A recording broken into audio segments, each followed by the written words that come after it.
খলিফা হারুনুর রশিদ এবং বাহলুল পাগলের একটি অদ্ভুত চমৎকার ছোট গল্প। একদিন খলিফা হারুনুর রশিদ পানি পান করার জন্য এক গ্লাস পানি হাতে নিলেন।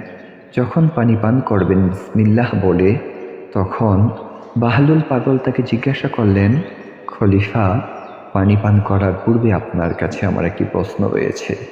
জবাবে খলিফা বললেন, কি প্রশ্ন তোমার?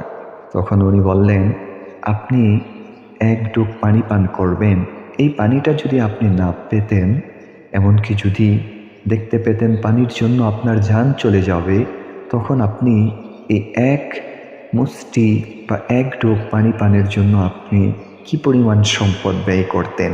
বাদশাহ বললেন, আমার পূর্ণ বাদশাহী পুরা রাজত্ব দিয়ে হইলেও আমার প্রাণ বাঁচানোর জন্য আমি এক ডোক পানি পান করতাম, বা পানি ক্রয় করে আমি পানিগুলো পান করতাম। এমন সময় খলিফাকে লক্ষ্য করে বাহলুল পাগল বলতেছিলেন রহিমাহুল্লাহ তাআলা, যে শুনুন বাদশাহ, এক ডোক পানির এত যদি দাম হয়ে থাকে, আল্লাহ তাআলা আমাদেরকে কত হাজার হাজার পানি, কত হাজার হাজার নিয়ামতের ব্যবস্থা করে দিয়েছেন। সুবহানাল্লাহ। তাই আসুন আমরা আল্লাহর নিয়ামতের কদর করি, শুকরিয়া আদায় করি। আল্লাহ তাআলার নিয়ামত আমাদেরকে আরো বাড়িয়ে দিবেন ইনশাআল্লাহ।